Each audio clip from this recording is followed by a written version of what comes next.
P T I کو relief ملتا ہوا نظر آتا ہے آپ کو in the days to come for elections? دیکھیں اس کو اسی طرح سے ہم لیں گے کہ ریلیف ہم کس کو کہتے ہیں. دیکھیں نا زبانی کلامی تو کہا جا رہا ہے کہ آپ کو لیول پلینگ فیلڈ ملے گا, آپ کو سارا پرووائڈ کریں گے.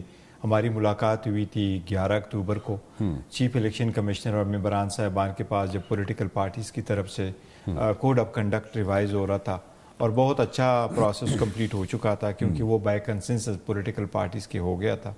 اس میں چیف الیکشن کمشنر نے یہ کمٹمنٹ کی ہوئی تھی کہ اگر ڈیلیگیشن آ جائے تو ہم میک شیور کریں گے کہ آپ کو ہم لیول پلینگ فیلڈ دیں گے. لیکن ابھی تک تو نہیں ہے. اسپیشلی لیٹسٹ دیکھے کل اسد کیسر صاحب کو اٹھایا گیا ہے اور آج پیش کیا گیا اور اس کے خلاف جو ایف آئی آر ہے بھی نہیں. کے پی کے کی اینٹی کرپشن والے تھے نہیں, پھر بھی وہ 7 دن کے لیے جیل چلے گئے. تو نہ کر دے جرموں میں لوگ اندر بیٹھے ہیں, اگر ان کو اٹھایا جا رہا ہے, ان کو ورکر سپورٹر کو ڈسکریج کیا جا رہا ہے, تو یہ تو لیول پلینگ فیلڈ نہیں ہے. نئی الیکشن کے لیے ایک ایسے سازگار ماحول ہے جس میں کرے آپ ان پہ ہر قسم کے ایک پریشر ڈیولپ کر رہے ہیں. جس طریقے سے میں آپ کو مطلب اگر آپ کوئی آرڈر کر بھی دیں تو اس کو اوبے نہیں کیا جاتا. اگر آئین اور قانون کا بھی مینڈیٹ ہے اس کو اوبے نہیں کیا جاتا. خان صاحب کی مثال لے لیں, عدالت نے ایک آرڈر کیا کہ خان صاحب کے بیٹوں کی خان صاحب کے ساتھ واٹس ایپ کال پہ بات کرائی جائے. آج بھی وہ آرڈر نہیں مانا گیا. اب واٹس ایپ پہ بات کرانا کتنا ٹائم لگتا ہے اور نہ کرا کے کتنا ایک فرق ہے. تو جو اگر آپ اس کو اوبے نہیں کر رہے ہو قانون کی اور آپ ایک بندے کو ہرٹ کر رہے ہو, ڈیمیج کر رہے ہو پولیٹیکل پارٹی کو, تو اس کے لیے ایسے سرکمسٹانسز تو نہیں ہوگے کہ الیکشن میں تنازع ہوگا. What is the status of like Cypher case? دیکھیں سائپر کیس میں تو ابھی تک ڈیٹ جو فیکس ہے وہ ٹیوزڈے کی ہے. جج صاحب نے 3 گواہ بلائے لاسٹ ٹائم کے آرڈر کے مطابق 3 گواہ انہوں نے کرنے. ہمارے اس کے ریلیٹڈ کچھ آبزرویشنز ہے اور ریزرویشنز ہے اور بہت سٹرانگ ہے. ایک تو بیل میٹر ہے جو سپریم کورٹ میں فائل ہو چکی ہے, ہم چاہتے ہیں کہ وہ بیل میٹر پہ بھی فیصلہ ہو. اسلام آباد ہائی کورٹ میں ایک پٹیشن ہے, ہم چاہتے ہیں کہ وہ پٹیشن پہ بھی جلدی فیصلہ ہو. اور ہم چاہتے ہیں کہ جی کوئی بھی ٹرائل آپ جیل کے اندر نہیں کر سکتے. آئین اور قانون کے یہ خلاف ہے. جیل کے اندر اگر ٹرائل ہو, کورٹ نے بھی آبزرو کر کے ان کو کہا تھا کہ 2023 میں آپ بند دروازوں کے اندر کریں گے تو کون مانے گا. اوپننس ہونی چاہیے, ٹرانسپیرنسی ہونی چاہیے. آپ کا جو چارج ہے اکیوزڈ کے سامنے چارج رکھے, اپنے گواہ پریزنٹ کرے, پوری دنیا دیکھے کہ کون کنوکٹ ہو جاتا ہے اور کون ایکوٹ ہو جاتا ہے. تو اس لیے بند دروازے کے خلاف ہماری پٹیشن ہے. ہم چاہتے ہیں سب سے پہلے وہ, اس کے بعد یہ ان کا انٹائر کیس ہے سائپر کے. ایز وی اسپیک وہ سائپر کی کاپی آج بھی ہمیں نہیں ملی. تو اگر ڈاکومنٹ نہیں ملے تو میں کلاس ایگزامینیشن کیسے کروں گا. اور جو ان کے رولز ہے ہائی کورٹ نے اپنے آرڈر میں پروڈیوس کیے ہیں کہ یہ سائپر کے رولز ہے. اب وہ سائپر کے رولز باوجود اس کی کہ ہم نے درخواست دی ہے, سلمان صفدر صاحب نے درخواست دی ہے, وہ ہر مرتبہ جاتے ہیں پلیٹ کرتے ہیں, لیکن اس کے باوجود وہ رولز ابھی تک نہیں ملے. تو سائپر کی سچویشن یہی ہے کہ جو لوگوں نے یہ کیس بنایا اور جس طریقے سے ان کی کوشش ہے, ان کی کوشش یہی ہے کہ اس پروسیس کو سرکموینٹ کر لو, ان کو شارٹن کرو, اور چاہے وہ چاہیں کہ گواہ ہے یا نہیں ہے, اس میں سے 28 گواہوں میں سے کچھ ڈراپٹ آؤٹ کرو اور جلد سے جلد اس کی کنکلوژن کی طرف لے جاؤ. سو کنکلوژن کب تک ہوتی ہوئی نظر آتی ہے؟ دیکھیں اگر لا کے مطابق چلے تو یہ تو بڑا عرصہ ہونا چاہیے. 28 گواہ ہیں اور 28 گواہوں میں سے 2 اکیوزڈ ہیں, ان کا رائٹ ہے وہ فری اینڈ فیئر ٹرائل کے, ان کو وہ ڈاکومنٹس پرووائڈ کیے جائے, پھر ان کی اپلیکیشنوں پہ صحیح فیصلے ہو, اور پھر ان کے گواہوں کے پاس ٹائم ہو کہ وہ ان کو پراپر کراس ایگزامن کرے, پھر ان کے وکیلوں کے پاس ٹائم ہو کہ اپنے گواہ بھی لے کے آئیں. اگر اسی طریقے سے چلے down the line it takes about a year. لیکن جس طریقے سے یہ چلاتے ہیں کہ جی کل آ جاؤ, صبح شروع کریں گے اور شام تک چلائیں گے, تو this will be in a few weeks. So in a few weeks time do you see کہ ان کو امپلیکیٹ کیا جا سکتا ہے پی ٹی آئی کے چیئرمین؟ دیکھیں قانونی طور پر نہیں کیا جا سکتا, ایویڈنس کے حساب سے نہیں کیا جا سکتا, فیکٹس کے حساب سے کوئی نہیں کیا جا سکتا, کوئی کیس ہی نہیں ہے. مباشرہ کیس ہے کیا؟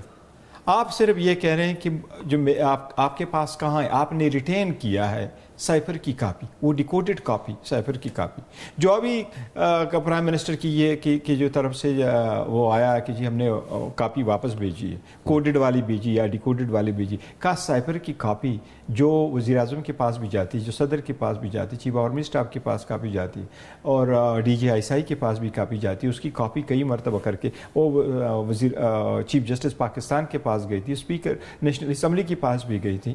اگر ایک مرتبہ پارلیمان کیبنٹ نے کہا اور وزیر اعظم کا آئینی اختیار ہے کہ وہ اس کو وہ کر دے, ڈی کلاسیفائی کرے, لیکن کیبنٹ نے جب اس کو ڈی کلاسیفائی کر دیا تو اس میں کون سی کی سیکریسی, اور اس میں تھا بھی کیا, صرف یہی کہ جی آپ اس کو ریموو کر لو ورنہ آپ کو یہ کنسیکوینسز بھگتنے ہوں گے. ایک سائفر کی کاپی آتی ہے تو اس کی تو 4-5 جگہ جاتی ہے وہ کاپی, ٹھیک ہے بالکل جاتی ہے, اور اس کے بعد اس کو ٹریش کر دیا جاتا ہے, ٹھیک ہے جی, ایس او پی تو یہ ہے, اس کو ٹریش کر دیا جاتا ہے. تو جب ٹریش اس میں سے کاپی کر دی گئی تھی ساری, دیکھیں جو میں اگر if we are talking about the chairman, ایک کاپی یہ جو ٹریش کرتے ہیں, ایک ہے کوڈڈ والی جو صرف وہ لوگ پڑھ سکتے ہیں جن کے پاس یہ آتی ہے فارن آفس میں, ان کے ایک سمری ورژن بنایا جاتا ہے اور وہ آفیشیلی سب کے پاس الگ الگ نمبر الاٹ کر کے ان کو کاپی بھیجی جاتی ہے, جو صدر کے پاس ہے, پرائم منسٹر کے پاس ہے, chief D G I S I اور چیف آف آرمی اسٹاف, ان کے پاس وہ آفیشیل کاپی جاتی ہے. This is the cipher, these are the contents, اور مختلف قسم کے ہوتے ہیں, کہتے ہیں یہ وہ مشین کے بھی ہوتے ہیں اور کچھ ادروائز بھی ہوتے ہیں, کوئی ورڈڈ بھی ہوتے ہیں, لیکن ان اینی کیس کاپی آئی ہے. کیا کاپی کو رکھنا, اس کو سنبھال کے رکھنا, اپاس رکھنا, یہ وزیر اعظم کی ذمہ داری ہے یا اسٹاف اور اسٹیبلشمنٹ کی اور منسٹری کی ذمہ داری ہے؟ رولز جو بنے, رول آف بزنس بنے, اس کے مطابق سیکرٹریوں کی ذمہ داری کہ وہ ان کاپیوں کو رکھیں. تو اگر کاپی کو رکھا گیا, ایف آئی آر میں فار انسٹنس کیا لکھا ہے, ایف آئی آر میں یہ ہے کہ سائپر کی کاپی کو آپ نے ریٹین کیا. ریٹین پہلے سے جرم ہی نہیں تھا, ماں سوائے یہ کہ یہ 2023 میں اس کو جرم انہوں نے بنایا اور 2023 کا قانون ابھی بنانے ہے. دوسری بات یہ کہہ رہے ہیں کہ آپ نے اس کا انترائز استعمال کیا, لہٰذا یہ انآفیشیل یہ آفیشیل سیکرٹ ایکٹ میں جرم بنتا ہے. کیا وزیر اعظم اگر کاپی ریٹین کرے تو یہ جو پہلے تو جرم نہیں تھا, لیکن اگر وہ حقیقتاً میں گم جاتی کاپی, کیا یہ آفیشیل سیکرٹ ایکٹ میں بنتا ہے؟ یا کرائم کے لیے ایک انٹینشن بھی ہونا چاہیے کہ بھئی آپ نے گھمائی نہیں ہے, وہ اس پرپس کے لیے. But don't you think it's like such an important paper, ٹھیک ہے, اور اس کو وہاں سے آتا ہے, یہاں پہ ڈی کوڈ ہوتا ہے, things like that, so it should be taken care of. No doubt. کوئی بھی document should be taken care of, لیکن اگر ٹیکن کیئر آف یس, اگر آپ کے پاس وہ ڈیکوڈڈ ورژن آ جاتا ہے اور آپ کے پاس ہے, تو میں سمجھتا ہوں کہ وہ آپ کے پاس کوئی ایسے ایک پیج لے کر کے نہیں آتا, کیونکہ خان صاحب کے پاس جو کاپی تھی جس پہ یہ الزام ہے آپ نے اس کو جلسے میں لہرایا ہے, وہ بھی ایڈمٹ کر چکی ہے کہ وہ خان صاحب کے پاس وہ والی کاپی نہیں تھی, وہ پلین پیپر تھا obviously just. لیکن اگر ایک پرائم منسٹر کے پاس جلسے پہ جو وہ لہرا رہے تھے, جلا رہے تھے, تو وہ کہہ رہے تھے کہ یہ میرے پاس کاپی ہے, وہ کاپی نہیں تھی, وہ کے مطابق وہ پلین پیپر ہے, تو اگر وہ تو کاپی نہیں تھی. اب اگر وزیر اعظم کے دفتر میں کوئی کاپی آ جاتی ہے تو yes it should be taken care of, but who are the ones who are responsible for taking care of it. Yes, وہ جو کاپی رکھتا ہے جس کے پاس ڈیٹیل ہے اور جو اس کی کسٹوڈین ہے, کسٹوڈین آف دا پیپرز کون ہے, وہ وزیر اعظم تو گھر نہیں لے کے جاتا, نہ آفس میں لے کے جاتا ہے. اور ایزیوم کر لے for one reason, as a matter of fact اگر کوئی کاپی گم ہو جاتی in hundreds and thousands of pages جو پرائم منسٹر کے پاس as a the duty of responsibility جب بھی اس کے پاس لایا جاتا ہے, اگر ان میں سے ایک پیج 2 پیج اگر مس بھی ہو جاتا ہے, کیا وہ آفیشیل سیکرٹ ایکٹ میں سمپلی بیکاز وہ مسنگ ہے, یہ ان کو مل نہیں رہی, تو وہ جرم بنے گا؟ انلیس کہ انٹل آپ کہیں کہ یہ گمائی گئی ہے, یہ پرپس تھا, فلاں کو دی گئی, یہ ہوا جو کہ کیس کا حصہ ہی نہیں ہے, نہ ایلیگیشنز ہے. تو اگر ایسا نہیں ہے تو کیسے یہی ہم کہہ رہے ہیں کہ پولیٹیکل وکٹمائزیشن ہے. Who should be held responsible اگر وہ کھو جائے؟ پہلی بات تو یہ کھونی چاہیے نہیں ہے, کیونکہ it's such a important paper.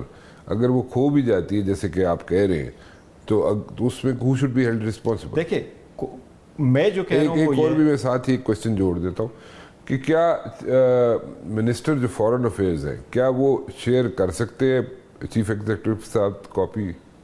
وہ تو بائی لا جاتی ہے, وہ تو رولز کے مطابق ان کے پاس, بائی لا تو ان کے پاس گئی نا. ہاں, کیا فارن منسٹر شیئر کر سکتے ہیں وہ کاپی پرائم منسٹر کے ساتھ؟ پرائم منسٹر کے لیے اپنی کاپی ہوتی ہے. جی وہی میں کہہ رہا ہوں نا, وہ تو ان کی اپنی کاپی ہے.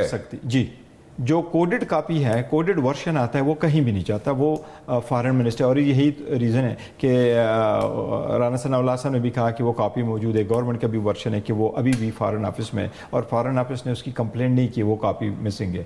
ڈی کوڈڈ ورژن جو جہاں جاتا ہے وہ ہر ایک آفس کے لیے اپنا ایک کاپی ہے اور وہ کاپی جاتی ہے. تو فارن آفس سے وزیر اعظم کے لیے ایک کاپی بنتی جاتی ہے, اسی طرح سے کاپی کیا وہ ایک پرنٹ نکال دے, ان کو الگ الگ نمبر الوکیٹ کر کے بھیجتے.